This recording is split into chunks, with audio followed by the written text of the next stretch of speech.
Hello दोस्तों, नमस्ते, प्रणाम। कैसे बानी लो आप लोग? हम तो आशा करते हैं आप लोग बहुत अच्छा होगा। और आज हम आप लोग के एक बहुत ही अच्छा नया साल का धमाकेदार नाच गीत सुनाओ तनी।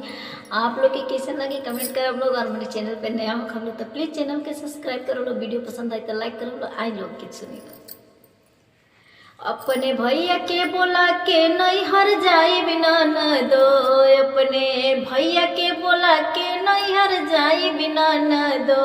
नया साल हम अरवा संगे मनाई बिना न दो। नया साल हम अरवा संगे मनाई बिना न दो। अपना भैया के बोला के नहीं हर जाई बिना न दो।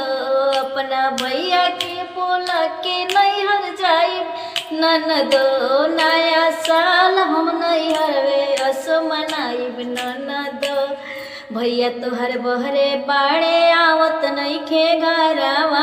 नया साल बोल हम मनाइब के कर संगवा। भैया तोहर बहरे बाड़े आवत नहीं खे घरवा। नया साल बोल हम मनाइब के कर संगवा।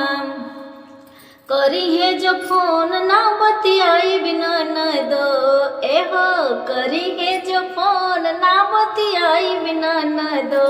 नया साल हम अरवा संगे मनाई बिना न दो। नया साल हम अरवा संगे मनाई बिना न दो। अपना भैया के बोला के नहीं हर जाई बिना न दो।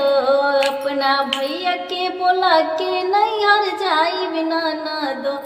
नया साल असो नहीं हरे मनाई बिना न दो। बढ़िया।